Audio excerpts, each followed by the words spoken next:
रुक करें पालघर महाराष्ट्र का, जहां पर आपको बता दें कि पालघर से बोईसर में उद्धव बाला साहब ठाकरे का आगमन हुआ है। आपको बता दें कि चुनावी मुद्दों से लोगों को प्रभावित किया है। वहीं पालघर जिले से सटे बोईसर पस्थल के ग्राउंड पर उद्धव ठाकरे ने जनसभा को संबोधित किया। वहीं ठाकरे साहब ने सीधे बीजेपी पर निशाना साधते हुए कहा कि बीजेपी सरकार शिवसेना को नकली सरकार कह रही है, परंतु यह स्वयं नकली डिग्री वाले हैं। ठाकरे साहब ने कहा कि भाजपा कहती है 400 पार, लेकिन अब की बार तड़ी पार। ऐसे तमाम चीजें उन्होंने कही और जनसभा में भारी तादाद में लोग भी मौजूद थे।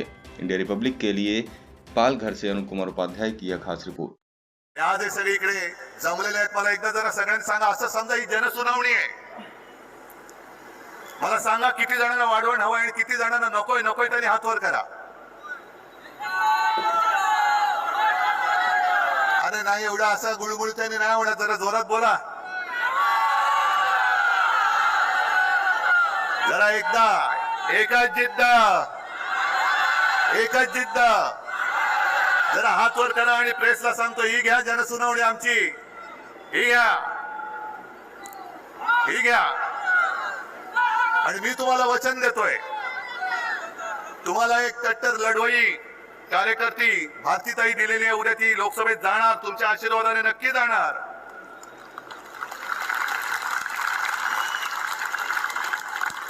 आणि पहिल्या प्रथम वाढवण बंदचा फडशा पाडणार, हे माझं वचन आहे तुम्हाला।